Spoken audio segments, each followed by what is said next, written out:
নমস্কার বন্ধুরা, mobile literatures লাইব্রেরির পক্ষ থেকে আমি অর্ধেন্দু আজ আবারও একটি অসাধারণ কবিতা নিয়ে আপনাদের সামনে উপস্থিত হয়েছি। আজকের কবিতা সমাজের তুলাদণ্ডে ভালোবাসা, কবি দেবব্রত মাইতি। সমাজ এক বিশাল কাব্যগ্রন্থ, যে কাব্যগ্রন্থের নাই কোনো সমাপ্তি। পড়তে পড়তে ইহকাল যায় সরে।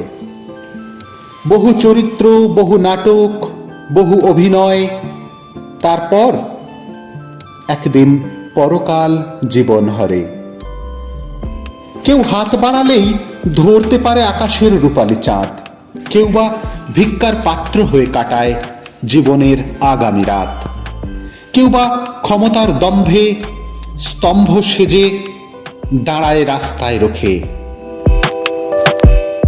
কেউ আবার একে অপরের সাহায্য করে থাকে আপন সুখে, কেউ আবার মুখ নিঃসৃত অনাবৃষ্টিতে সমাজে ডাকে বান, কেউ বা কথার আধিক্যের রূপদানে অন্যের ভরে কান, কেউ বা মুখের চাদর ছিদ্র করে বাঁকা হাসি হাসে, কেউ আবার বিশ্বাসকে জড়িয়ে ধরে চড়ে জীবনের কাঁটা বাসে।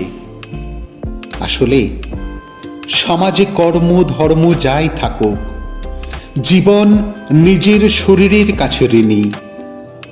ভালোবাসা যতই হোক অনন্য সম্পদ, তবুও আমরা তাকেই বেছে কিনি। নমস্কার, আজ এ পর্যন্ত। কথা হবে অন্য কোনো দিন, অন্য কোনো ভিডিওতে।